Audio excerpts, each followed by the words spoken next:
Hi friends, welcome back. Today I'm going to be breaking down my top 5 nonfiction books that I feel everyone should read. So these are not yoga books, but they are just general nonfiction that I have felt changed my life. So not just like game changers, but life changers for me. So I'm not going to do these in any particular order. They're not really interrelated, but I hope that this is helpful for you if you are a reader and you really enjoy like adding things to yourself through literature. That is my goal, is to give you guys the tools that have helped me so much. So starting at the beginning, number 1, Essentialism by Greg Mckeown. Mckeown? I don't know how to pronounce that. It's Mckeown. Okay, it's Essentialism. So obviously the whole book is about the disciplined pursuit of less, how when you have less but better, it can really enhance your life. So that has been one of the biggest game changers for me. I've read this book twice, 2.5 times. It's a really good book. And you can do the audiobook version as well. It's safe to listen to around children. There's like clean language if that's important to you. So that's book number 1. Number 2, Ego is the Enemy by Ryan Holiday. So this one is about the ancient philosophy of Stoicism and how basically when you take your ego out of the equation, you can go way farther. Obviously, this plays really well into yoga because it kind of, like it's a similar concept of taking yourself, stepping back out of situations, pulling the emotional, not letting the emotion drive your decision making.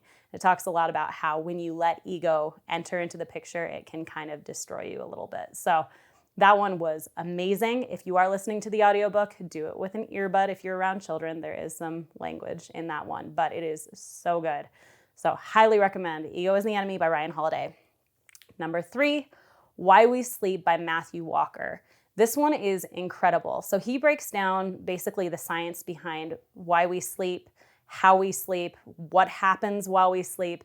I'm a huge nerd when it comes to stuff like relating to the body. So this one for me was just like completely fascinating, but it totally changes your perspective on sleep. Like you have to value your asset, right? Like you have to value your body and your mind, and you need to replenish those things, and you can't do those without sleep. It's like the top things that your body needs in life: food, water, sleep is up there, okay?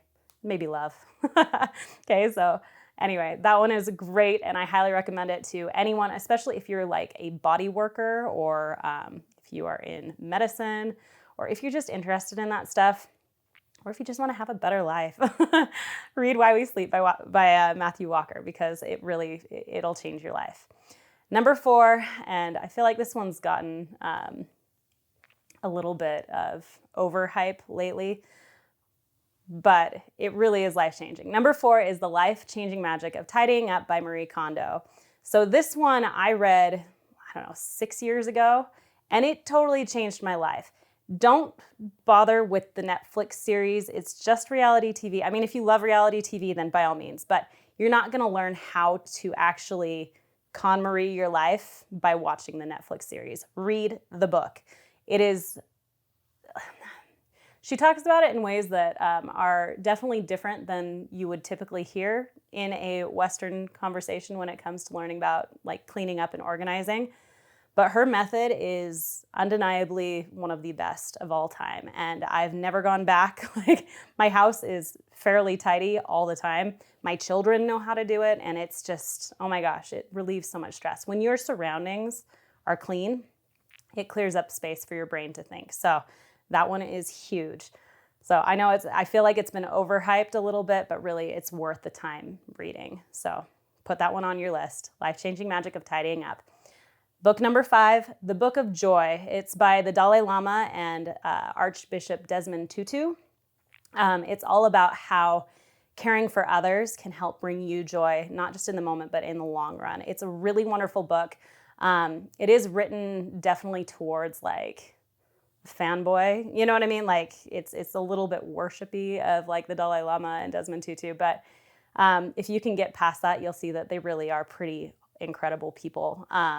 And what they have to say is definitely valuable to learn. So that one is just a really good, uplifting get you outside of yourself. Like if you want to feel good, read that book. So The Book of Joy, Dalai Lama, Desmond Tutu.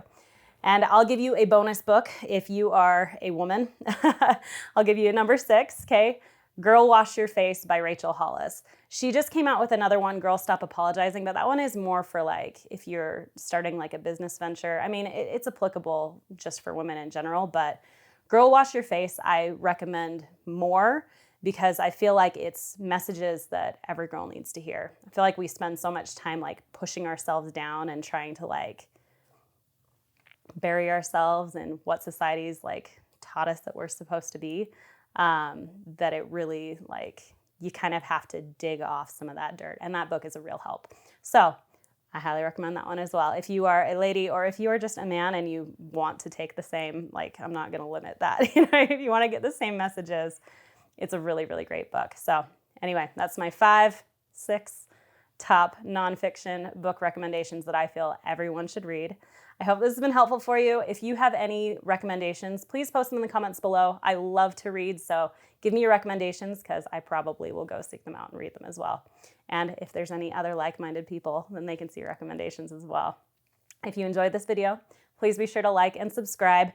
Usually on this channel, it's more yoga-based, but we do uploads every Monday, Wednesday, and Saturday. So please feel free to like, subscribe, check us out again, and I'll see you next time. Have a swell day.